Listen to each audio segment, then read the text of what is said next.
think we can get started. We have quite a few people that have joined, and I've just popped a message in the chat for people that have just joined. If you could just add your response.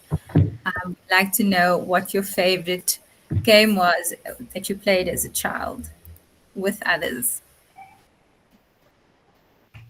You can pop that in. So welcome everyone to another installment of our Global Parenting Initiative webinar series. I'm Genevieve Halpjani. I'm the Community of Practice Lead for GPI, and I have the honor of chairing the session. Today actually marks the International Day of Play, and to this extent, we've lined up a number of key speakers to talk about the importance of learning through play. I'll just go to that screen. There we go. And so before we get started, there are a few housekeeping points that I'd just like to note. Please know that this event is being recorded and will be made publicly available. And to avoid any disruptions, only speakers, cameras, and microphones will be active during the session. If time allows, and we do hope that time will allow, there will be a Q&A session following the speakers. So please just put your questions into the Q&A section, as well as, as highlighted on the screen. We go to that slide as well. So there, I think if you just follow that little icon, you'll be able to find where the Q&A block is, and you can start popping your questions in there as well. So moving on to our session. I'd like to now give a warm welcome to our opening speakers. We have Jill Pop and Jamie Lachman joining us.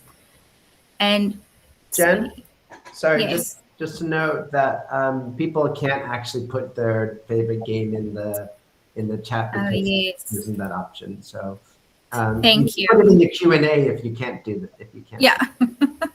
Thanks for that, Jamie.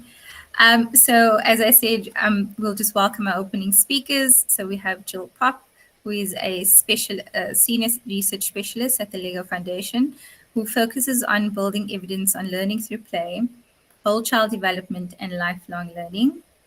And then we also have Jamie Lachman, who is the lead principal investigator of the GPI and has over 20 years experience in developing, testing, and scaling up of family and parenting programs to reduce violence against children and improve the well-being, to improve child well-being in low and middle income countries. So I'll hand over to Jill first, and then Jamie will take us to the next session.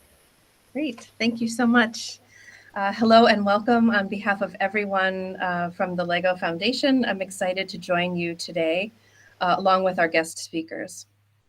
Amidst the hustle and bustle and busy daily routines, it's easy to overlook the simple yet powerful act of play. However, play is not just a leisure activity, as we all know. It's a fundamental aspect of childhood that fosters learning, creativity, and emotional well-being. Through play, children explore their world, they experiment with new ideas, and develop critical social skills. Whether it's a game of hide and seek, building castles with blocks, or embarking on imaginary adventures, play offers limitless opportunities for growth. It's through play that children learn to negotiate, to share, to empathize, and problem solve. These are the skills that form the foundation of their future interactions and successes. Parents and caregivers' role in facilitating and participating in their children's play is crucial. They are their first playmates, as we know, they're guides in the world of imagination and discovery. By engaging in play with children, we create a safe space for them to express themselves, explore their feelings, take risks, and learn from their experiences. More importantly, we strengthen the bond of trust and affection that forms the heart of the caregiver-child relationship. Today, let us remind ourselves of the importance of setting aside time for play, even amidst our busy schedules.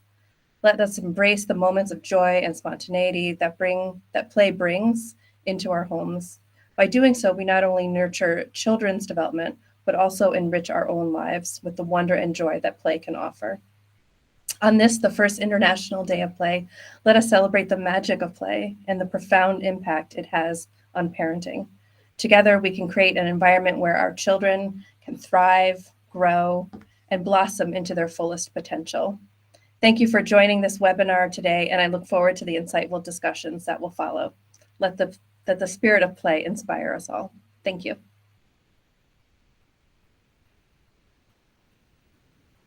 Thanks so much, Jill. Over to you, Jamie. I think Jamie's trying to, we'll just share screen in a bit. Great. Yes, thanks so much for those words, Jill, and the reminder how play is so central to a child's upbringing, child's development, and child's success in well-being in life. And I'm so excited that today is our first official day of International Day of Play, officially as a UN designated day.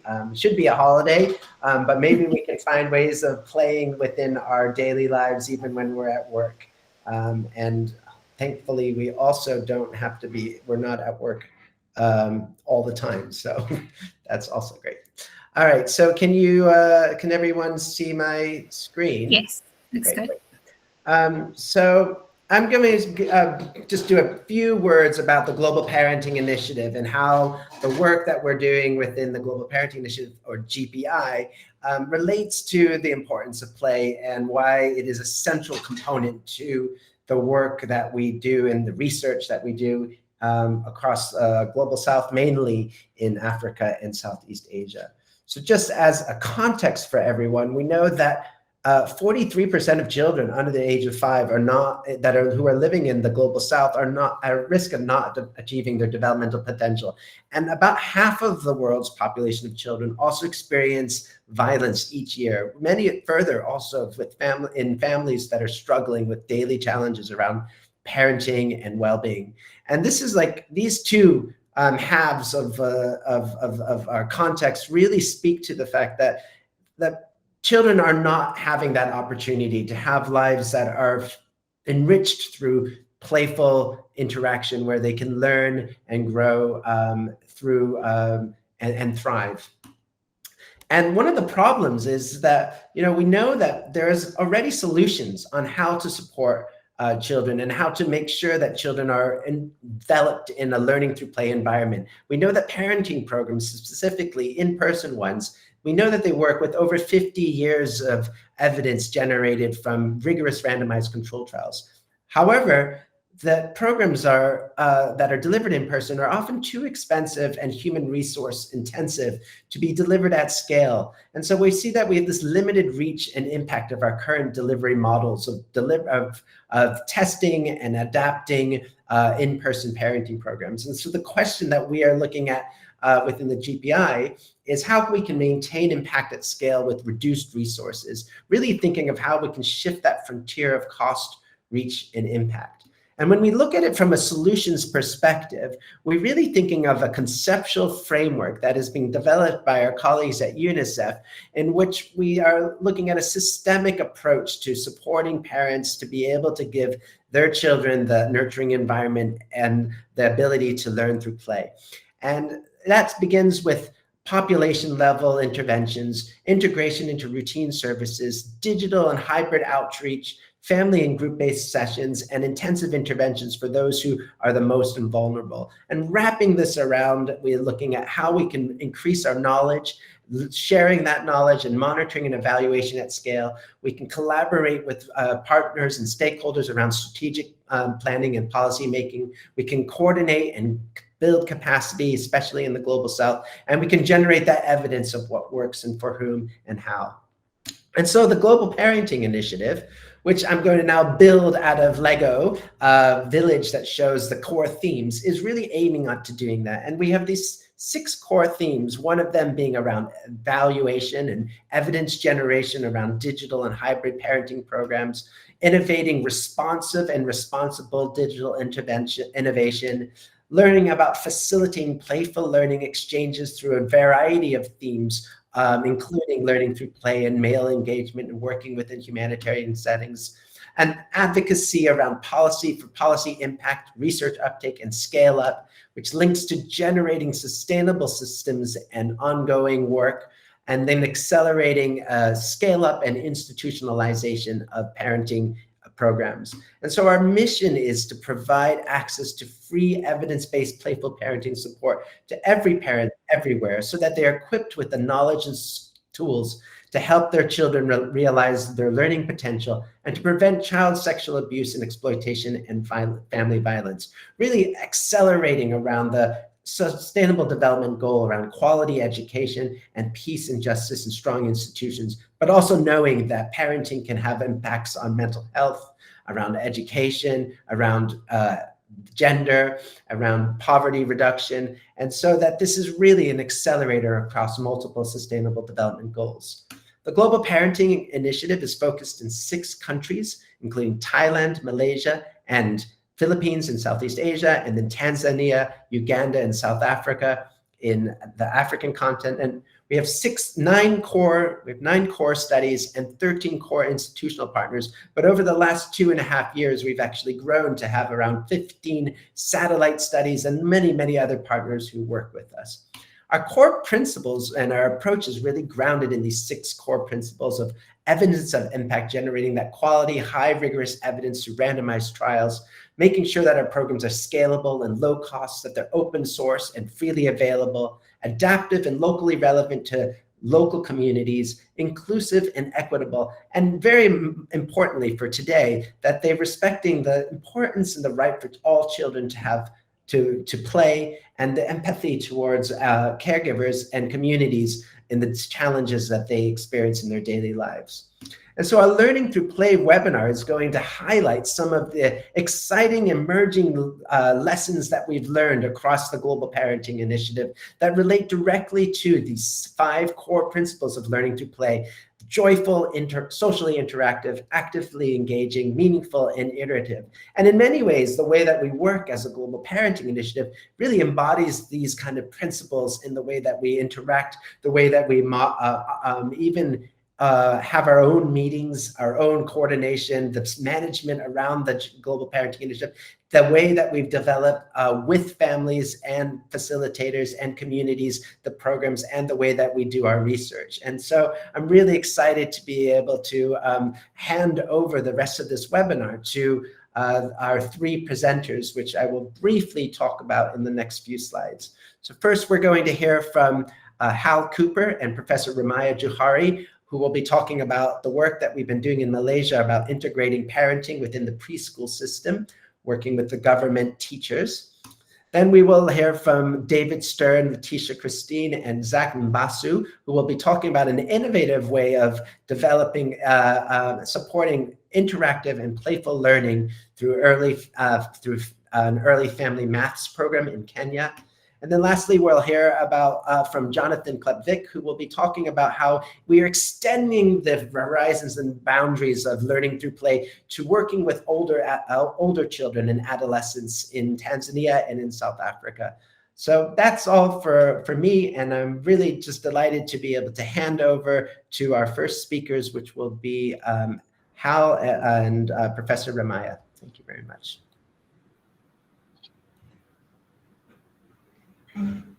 Thank you, Jamie. Thank you, Jamie. I'm gonna be taking care of the slides, though both me and Professor Ramaya will be presenting together. So just give me a second to get that ready. Okay, I'll start. Thank you, everyone. Good evening, good morning, good afternoon, wherever you are. I'm Ramaya Johari, a professor at the University of Putra, Malaysia. I'll be talking about the hybrid in-person and digital parenting program, which was developed and delivered in Malaysia, and some findings from the pilot evaluation of the program. So we named that Parenting in the Preschool System in Malaysia. And together with Hal, I'll share this presentation. Just for your information, this image is from one of the in-person sessions that was done early this year. Next, Hal.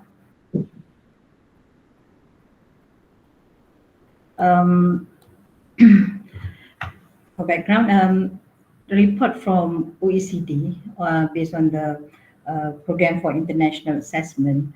At age 15, about 60% of students in Malaysia are classed as low performing in mathematics, and about same percentage for reading as compared to much lower average of 31 and 26% respectively for other countries. And we know that children's literacy, numeracy, and attention when they enter schools are very predictive of future academic attainment. And Nation National Health and Mobility Survey indicated that at least less than 25% of children in Malaysia live in a stimulating home learning environment, and this implies low parental involvement in a learning environment at home. And we know that parenting intervention have been shown to be effective at promoting good home learning environments and early child outcome. But we know, as Jamie mentioned just now, we know the barriers to the implementation and scale up of in-person parenting programs. Next. So we have this program and we name it Naungan Kasih Positive Parenting Program. It really means Naungan Kasih is protection through love, which aims at to promote positive, to support parents with knowledge and skill in promoting positive parenting through play and child educational outcomes. And this program is targeting at low-income communities in Malaysia. Particularly, we started with these two regions, Kuala Lumpur and Negeri Sembilan.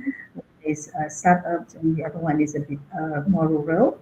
And the intervention includes parenting skills training through digital and in-person modalities, which were delivered by preschool teachers and designed to be low cost and scalable.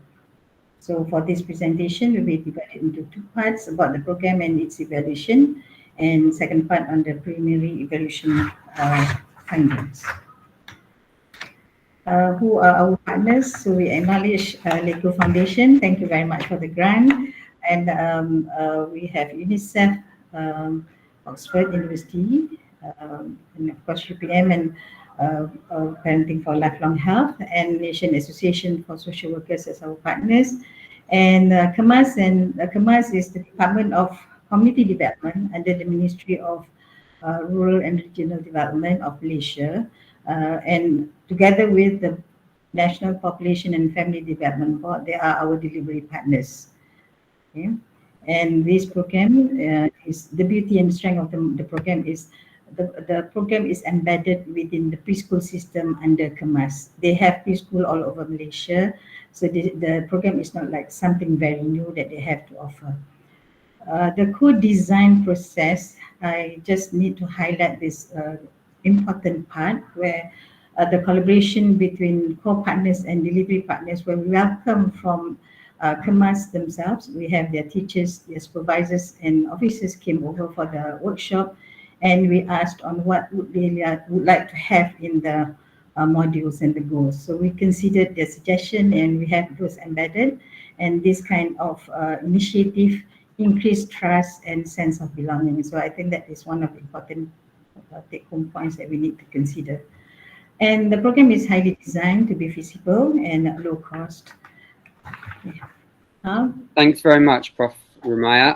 Okay, I'm going to race through some information about the study and about the program itself. So the program consists of three components.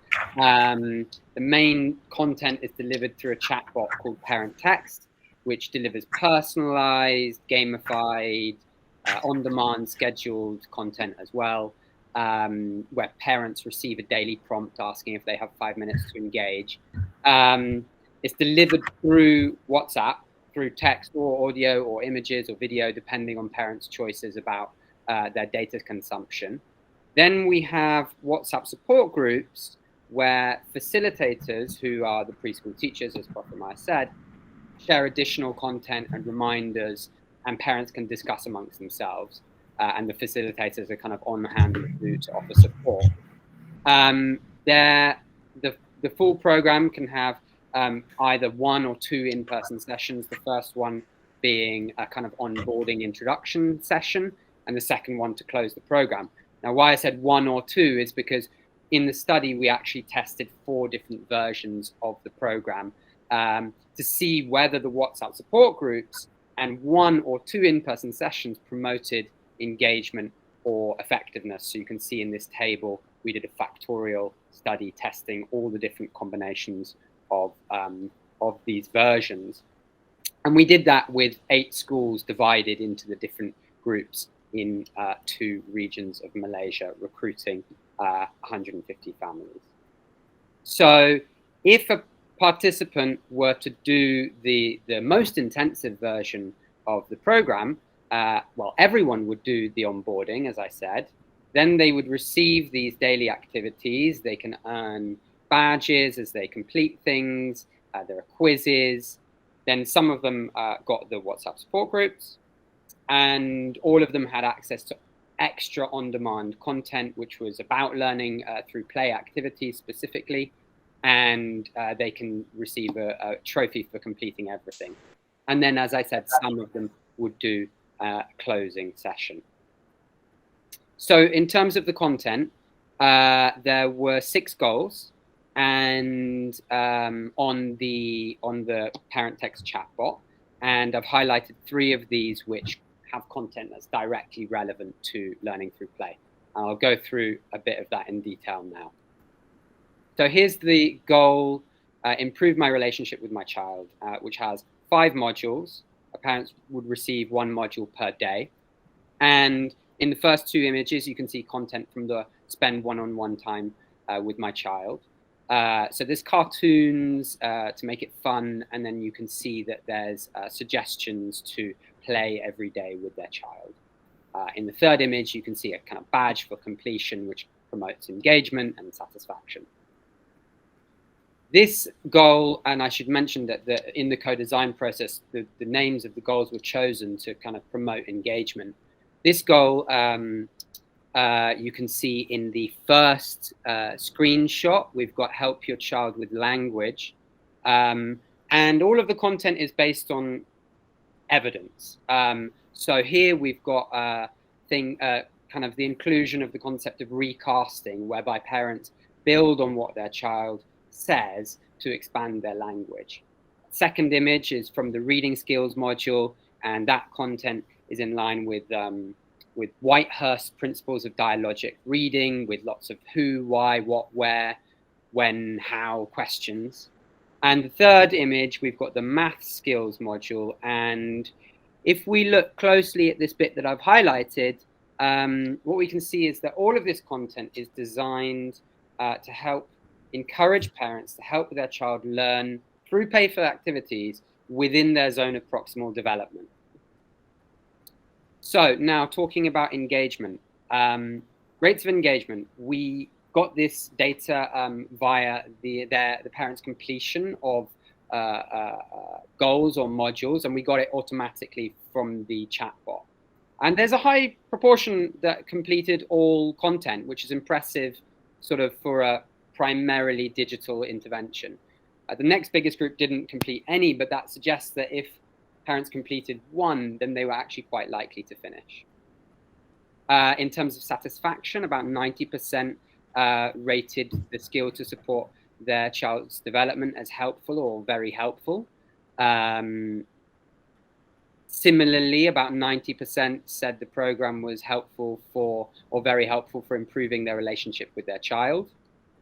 And about 85% said that they would recommend or strongly recommend the program to a friend or relative. So I'll pass back to Prof. Rumaya now to talk about some of the other findings. Thank you, Hal. The quantitative findings on the measures that we did, we have parents' reports as well as direct child assessments indicating the key variables. In terms of parent report, we saw a positive increase in numeracy as well as reduction in behavior problems. And through direct child assessment, we also see increase in numeracy. Unfortunately, there was no significant findings in literacy and socio-emotional learning, both by parents' reports as well as child direct assessment. On parent outcomes variable, we saw significant positive effect on supporting positive behavior in terms of positive parenting, a reduction in parenting stress, emotional abuse, as well as physical abuse. The rest of other variables were not found to be significantly changed. In comparing the treatments, we found that first, on comparison between those who receive WhatsApp support groups versus those who don't, for those parents who will receive WhatsApp group, findings show that they have higher engagement in terms of completion of goals or modules, and higher satisfaction in the skills that they learn to support child development and learning, as well as higher satisfaction in how helpful the program was in improving their relationship with their child. Improvement was also reported in child development in terms of numeracy, literacy, and parents also reported less parenting stress. However, less substantial reduction in physical abuse were found. In comparing the in-person session, so remember we have 1 and 2 in-person session, those in one session as compared to those who received 2 tend to be having higher engagement, meaning completed more goals or modules, reported more substantial reduction in physical abuse, as well as more improvement in playful learning. So the findings indicated some significant difference, which guide us for our next RCT trial. Next.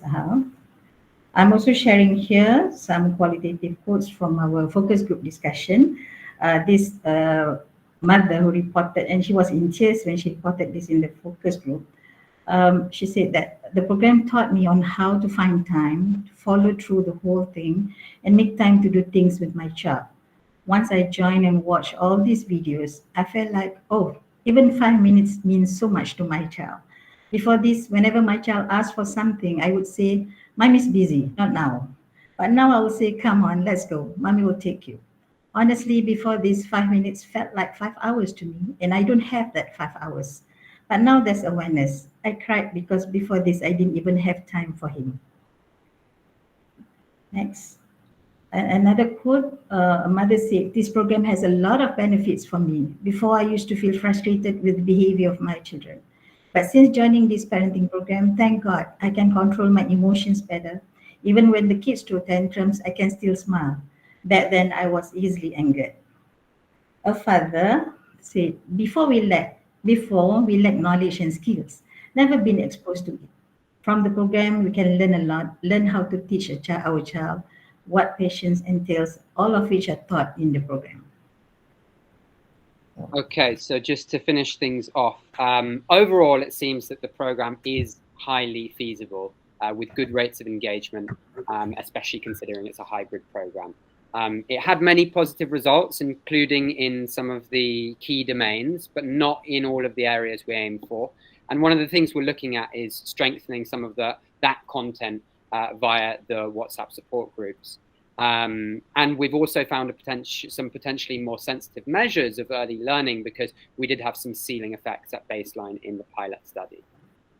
So in the next steps are that the next phase of research is starting later this month in an RCT with randomized control trial with 800 families, in which we're testing a version of the program with ParentText, WhatsApp support groups, and 1 in-person session. And as I said, potentially more sensitive measures of child development. So we'll be excited to share the results from that stage of the research sometime in the near future. Thanks very much. Thank you. Thanks so much, Hal and Prof. Ramaya. We can hand over to our next speakers. It's David, Laetitia, and Zach. I know you might need some time just to load your slides. Let me know once you're ready. Yes, just 1 second. I'm sharing right now. Sure. Can you see my screen? Yes, perfect. You can just make it a slideshow. There we go. Okay. Hello, everyone. My name is Laetitia, and together with my colleagues, David and Zach, I'm here to present to you an innovation of the Global Parenting Initiative,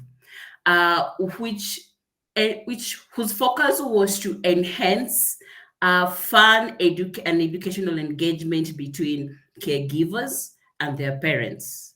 This work was a collaborative effort from partners from the GPI, colleagues from IDEMS and INODEMS, and particularly Chris Wright, a partner from the US, who put in extensive volunteer time to actually develop this app.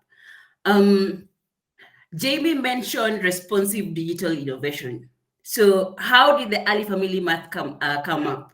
One of the innovations that came out from developing Parent App for Teens was that we separated out, we were able to separate out the code and the content from the app itself. Now we reuse the same infrastructure to incorporate fun, interactive mathematics content into the same code structure. And through the emerging trends funds awarded by the Global Parenting Initiative, the InnoDems team has been was able to conduct a small pilot study in Kenya. And we basically took the app to the parents and the schools which InnoDems has interacted with over the past 10 years, and asked the parents, look, here's an interesting app, can you play it with your children? What do you think about it? But just to step back a little bit, if you haven't scanned that QR code you're seeing on the screen, please do so. You might be able to see a screen similar to the one on my right. As part of the Innovate team of the Global Parenting Initiative, we recognize and intentionally aligned the content of the Early Family Math app with the principles of learning through play that are from the Lego Foundation. Now, if you've already scanned through the app, you might see storybooks, activities, learning math steps, and play dates. The stories are intentionally created to promote interaction between the caregiver and the child, and there are continuous prompts that encourage the caregiver to prompt the child to do something, or the child to react to something that the parent has mentioned. The games, the puzzles, and some of the activities are intentionally made to be extremely interactive and stimulating, such that there is continuous and active engagement between the partners involved. And then you might also see, and particularly among the storybooks and activities, some of the activities are very contextualized to familiarize environment. So you might see examples drawing from, doing laundry or things around the kitchen. So a caregiver can look around the environment and ask their child, look, what can you count? Simple activities that encourage language and numeracy skills between for the child and as well as for the caregiver. Now, an important principle of learning is reinforced and repetitive learning. Now, you might find if you've gone through some of the storybooks and games as well, that some activities are repeated, or in some instances, we see variations of the same activities in other parts of the content. This is very intentional to reinforce learning for the child. And then the content is joyful, it is colorful, it is intentional to make sure that the child can associate with the content. The caregiver can, feel joy and pride while teaching their kids mathematics content. David, why is early family math? How is this related to the GPI? How is this related to mathematics education in general? Thank you, Laetitia. So, involved in GPI innovation, we wanted what we create to be reusable. And this was really this open source principle that was mentioned. And we're really delighted with the Early Family Math team, and Chris Wright in particular, who took the challenge and reused the parent app infrastructure with their content. And this supported the fact that in IDEMS, we support math innovation and learning at all academic levels, from pre-primary, this early family math, all the way through to PhD. And so this fitted into the things that we care about and engaged with. But in IDEMS, with Laetitia and Zach, they've actually identified, although their interest was previously in sort of higher learning, they recognized the importance of this early family math learning and really got engaged, because it has become an increasingly hot topic in Kenya and more broadly in African contexts, that this preschool education is something where the importance is really recognized. And Early Family Maths is a US-based charity which knows this. And they're really at the forefront of understanding how maths talk is central to being able to get these ideas. This is these sort of storybooks, but it's just about getting people to engage in mathematical literacy at that early age, as you would in literacy. But it's not just early family maths. We learned a lot from the STEM Action Center in Utah. And they are the ones who have articulated to me anyway, most clearly why this is important, not just in Kenya, Africa, but everywhere. They're working on research out of the US, which basically says that one of the biggest predictors of success in education is your early math scores. And what means that people get good early math scores? Well, it's as simple about the fact where if their caregivers talk to them about maths and include that in the way they converse, counting, shapes, colors, patterns, if that is included in those conversations with in early childhood, that leads to this early math scores being good, which leads to good outcomes of education. And what means that parents do it? Well, we know there's math anxiety, there's all sorts of other things, but no, the key factor simply seems to be that parents know that they can do it, they should do it, and it's fun. Because if they, that seems to be the determining factor. If they know they can do it and they should do it and it's fun, that seems to be leading to them doing it, which seems to be leading to the results, which seems to be leading to the outcomes in education. This is the hypothesis, and this is where we all reckon that this is such an important area to engage in. And early family maths is one of the few apps targeting the caregivers, not the children. Zach, I'm going to hand over to you for what we found out in this pilot. Yeah, thank you so much, David and Laetitia, for that background information about early family math. Now, with the support of Global Parenting Initiative, we carried out a 6-week pilot study with 81 parents and caregivers and their children aged between 2 years and 4 years. And in this particular pilot, we really wanted to understand 3 things. The first one was, to what extent does early family math stories and activities that you can see on the app facilitate parent-child playful interaction?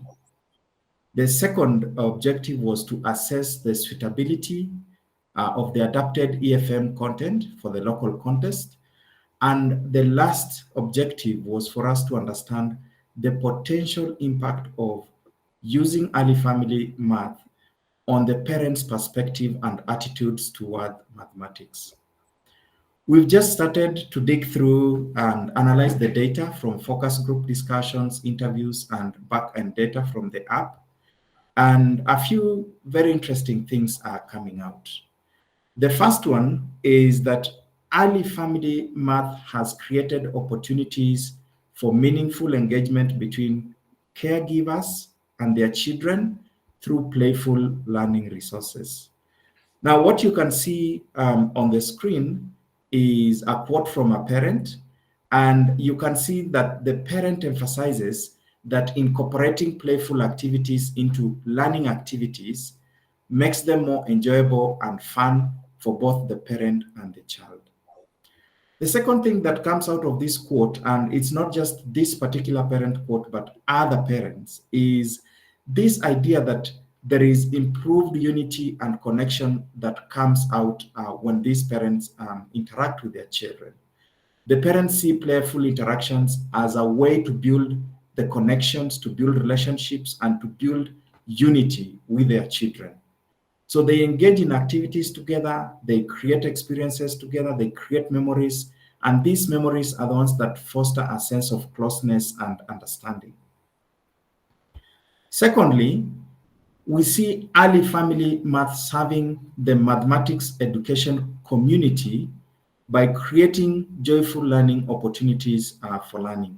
You just had an opportunity to scan through the code and access that content. So that early family math content and activities are effectively supporting the children's mathematical development.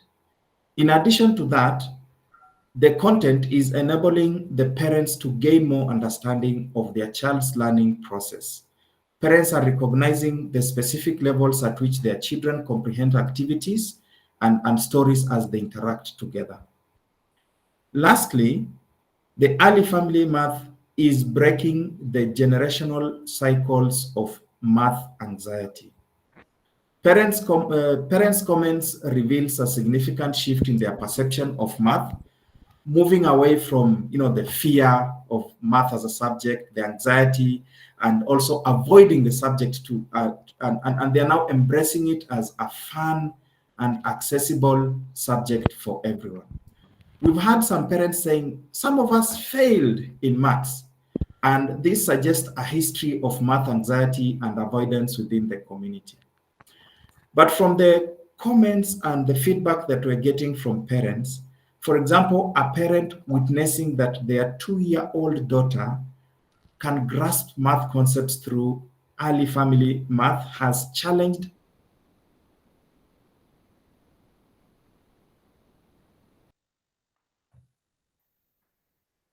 It looks like we might have lost Zach. It does. Sorry about that. Maybe I'll just complete. I presume he was finishing by just saying that this has really challenged these perceptions about maths being hard, and it's really changed the perceptions about parents' role in helping their children be good at maths. I'm going to finish my part before handing back to Laetitia by just discussing the next steps. We have some things which we can do already just based on what we're doing. We're of course going to get into other languages. There's been a demand for it in Spanish, which is almost finished. There was a demand in French. I believe some things are being translated now into Arabic, and there's sort of those opportunities can happen in the background, and we can get it out to more people. But what we're wanting to do is we're actually wanting to design these embedded research studies so that can be included in the app for when it starts to get out, because that's our next thing. We want to release this for informal testing. If you search, it's already on the App Store, it's on the Play Store, and so it's available. But we haven't actually shared it very widely yet.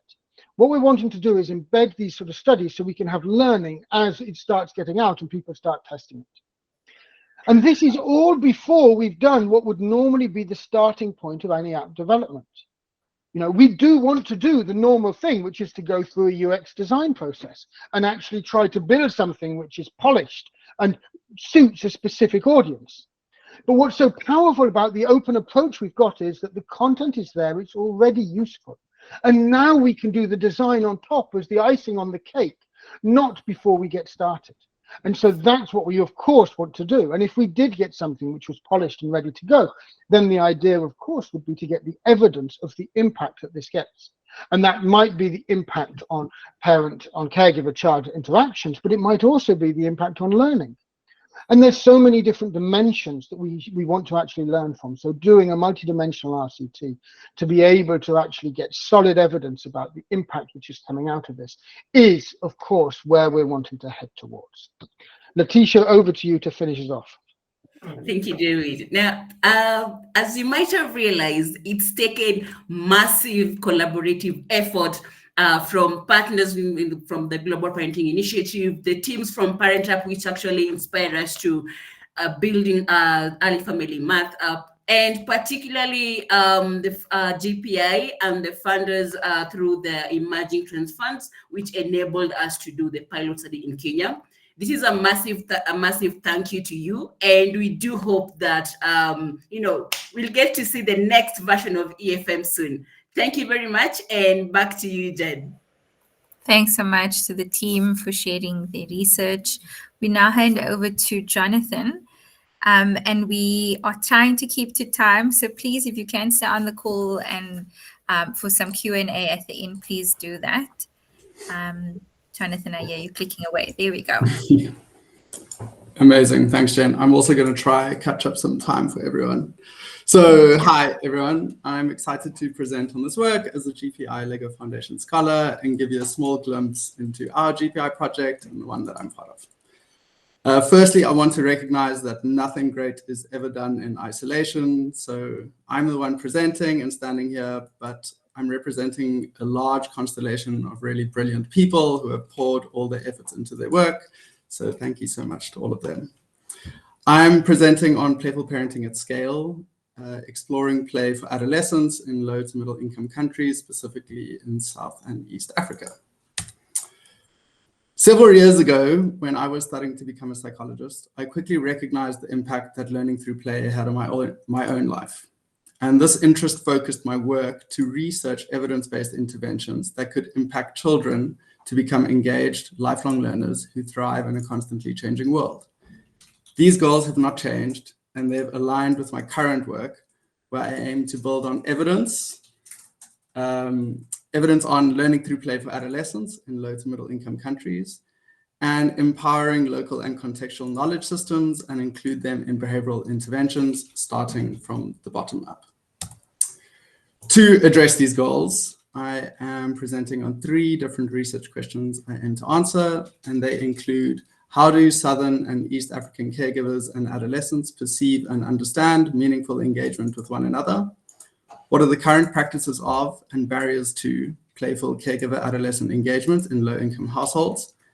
And how does the Parent Up intervention impact engaged responsive parenting of caregivers with adolescents aged 10 to 17 in Tanzania?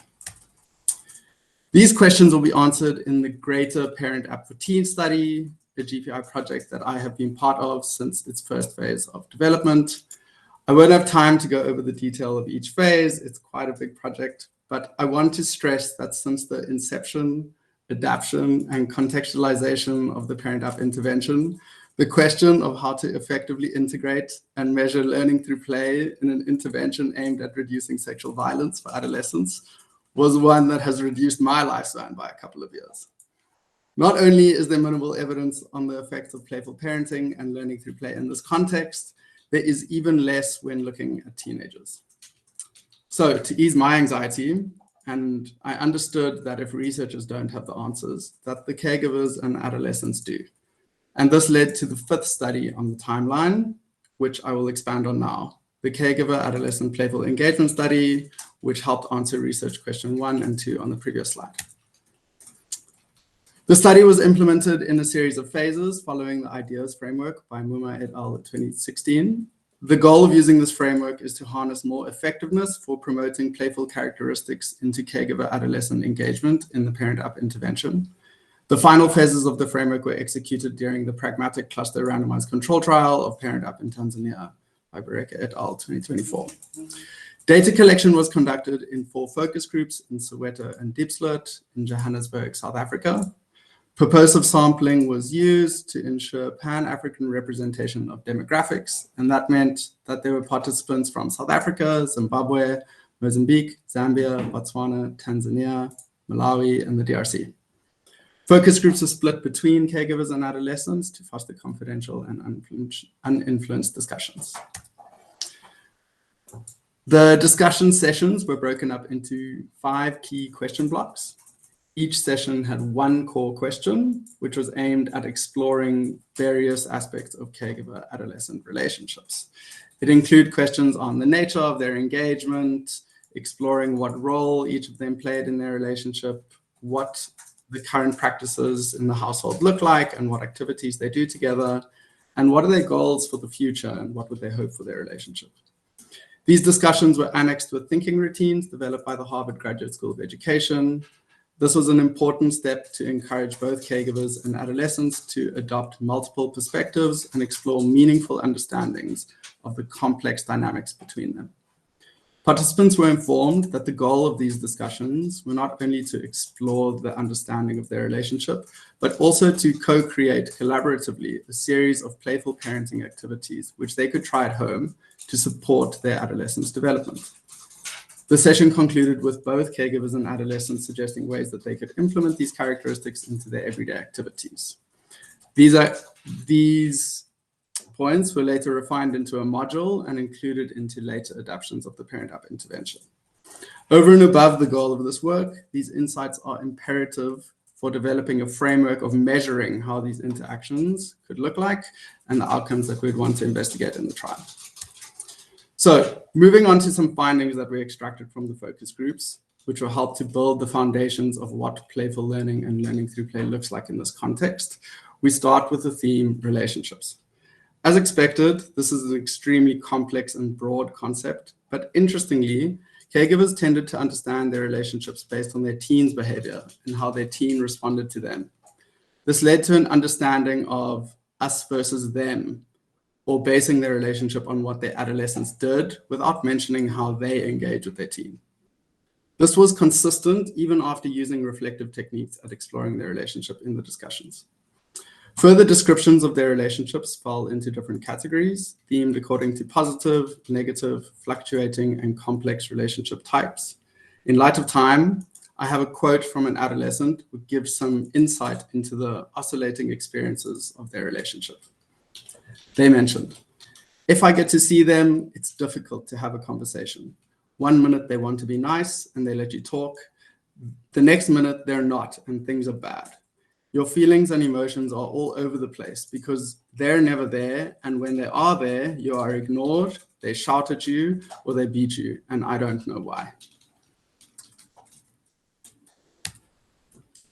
A second primary theme that was extracted from these discussions was the way that time was spent together.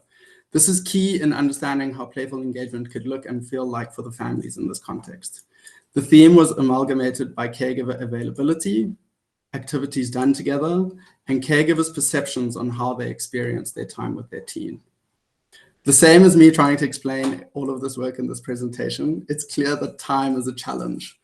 And the limited time was a major area of conflict for both adolescents and caregivers. One caregiver mentioned, "I don't have time to spend with my teen. And when I do spend time with them, all we are doing is chores. I feel like we're always doing chores because I'm always so busy and there are lots of chores to do at home. It's what we have to do." Please take a look at the other categories which fall within each sub-theme to get an idea of what is being experienced by both parties. By exploring the different ways that time is spent together in the household, it helped prompt the participants to think critically of where they could suggest new areas for active engagement between them and their teen. Finally, a major theme that encapsulated both caregiver and adolescents is goals for what they want in the future. This included their lifelong aspirations, as well as small incremental changes that they want at home. The codes were widespread and had many anchor points. And ultimately, these were strong indicators for both caregivers and adolescents to use when talking about each other's perspectives, as well as to understand why playful engagement could be a powerful tool at helping achieve their goals. These discussions led to the co-creation session of brainstorming activities which they could try at home to foster a more engaging environment and build up their relationship. They were the ones that were refined and included in the intervention. So, by understanding the lived experiences of caregivers and adolescents, as well as the target behaviors that they want to impact, it gave me insights into the outcome that we could measure in the trial. To investigate this, I developed a concept of engaged responsive parenting to cover the characteristics of cross-cultural indicators of playful learning as defined by Model et al. 2023, and characteristics of learning through play as defined by Jukes et al. 2022. As those theories cannot be directly applied to our context or age range, it requires a type of paradigm shift to consolidate the current understandings of what playful parenting and learning through play looks like, with the voices, beliefs, and practices and barriers of caregivers and teens in this context. My hypothesis is that our intervention could improve engaged responsive parenting at home, which is framed as a global construct overarching the core theoretical dimensions of playful learning. The measurements of this concept include the APQ positive parenting and involvement subscales, the parent-child communication subscale, and parent support for schools subscale. Caregivers' engagement with the playful activities in the app will be measured through engagement. And finally, it's with great excitement that I can give you a small glimpse into the immediate post-test results of these outcomes from our pragmatic cluster randomized control trial in Tanzania. The intervention made significant impact on all 4 of these outcomes, including positive parenting, parental involvement, parent support for education, and parent-child communication. These are interim results, and we'll be able to conclude sustained effectiveness at 1 year post-intervention in a year from now. Amazing. Thank you so much. Thank you so much, Jonathan. And thank you to all of our presenters. Thanks, Jonathan, for making up some time. So we do have a few minutes as well. But also, if you'd like to stay on the call, if you have additional questions, I'm sure the presenters will also stay on to answer any of your questions. Oh, there we go. There's a question that's popped up. My question would be about equality of access to apps. Do they require a level of operating system, data, etc., to run effectively? Did everyone in the studies have the same phones? Any technical difficulties associated with that? So David has his hand up. You want to go ahead, David? Yes, very good. It's a great question, and I really think that it's the parent app work, which hasn't been fully presented here, which is helping us with the learning of this. In Tanzania, where that took place, the actual big randomized control trial, we did give phones out to ensure that everybody would have access, because this is still a limiting factor. However, there was an optimization study where we did it on people's phones. And what I'm really pleased to say is that the nature of how we're designing these apps is that they're heavily backward compatible. And so they worked on really old phones. It was quite hard, and Laetitia and the team can testify to the work they had to do to get it onto some phones. But this is something where there is a digital literacy barrier, there is access to phones barrier, but it is getting less in many different environments.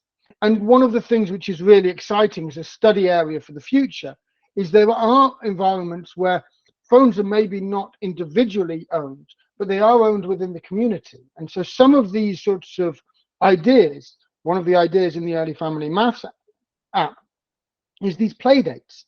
And so you don't need everyone to have a phone. You just need there to be phones in the communities amongst the people making this happen. And so I think there are opportunities to do this and to think in those ways. I'm pretty confident that any community will have access to a device which could install these apps. I'm not confident that any individual will.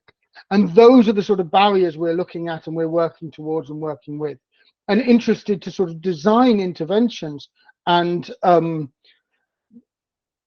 technology which serves that context. I should sort of respond. There was one other comment which was related to this, because Liz Savage was sort of saying, you know, is it reliant on the smartphone access to access it? Yes. At this point in time, the chatbot, which was mentioned in the Malaysian study, that could be delivered through text. And so that could be on other phones as well. But most of these, whether it's relying WhatsApp for the chatbot or some equivalent social media, or whether it's the actual installation of an app on an Android phone or in high resource environments, an Apple phone, you know, it is needed. This is possible, but it can work across operating systems, and it can work on low-end devices and old devices. Thanks so much, David. There's another question. I'm interested in hearing if any of the projects discussed today or others that are related involve a focus on kids with disabilities and their parents. Thanks for the great webinar. Is there anybody on the call that can speak to this? I can speak to this a little bit, because nothing which was presented today is focused on that. There is the team in Uganda who have started looking into this. And one of the powers of the system is that we can adapt it to niche needs. And what's of course the case is that if you're looking for kids with special needs, they all have different needs. And so there is the possibility to create tailored versions for people with special needs, if we to do that work to tailor it to specific special needs. But tailoring to all special needs, that's a large amount of work where you need to understand as many of those contexts as possible. And so yes, there is work happening in this direction related to these technologies, but it's very much in early days. And it's certainly something which can be done.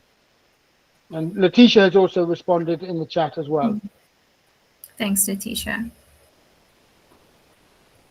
Are there any other questions? Let's see. I think we're at time, Jen, so maybe we just say thank you and wish everyone a really happy and playful rest of their days, whether they're starting them or in the middle of them or at the end. And a big thanks to all the presenters today for their contribution, and to the entire teams that supported their work all around the world. And thanks again for Jill for coming and giving us some words at the beginning, and for the support of the LEGO Foundation, which really is driving us to think creatively, innovatively, and effectively on how we can increase learning through play around the world. Thank you. And thanks, Jen, for coordinating everything. Thanks, everyone. Take care. Thanks, Jen. Thank you, Thank you, everyone. Bye-bye.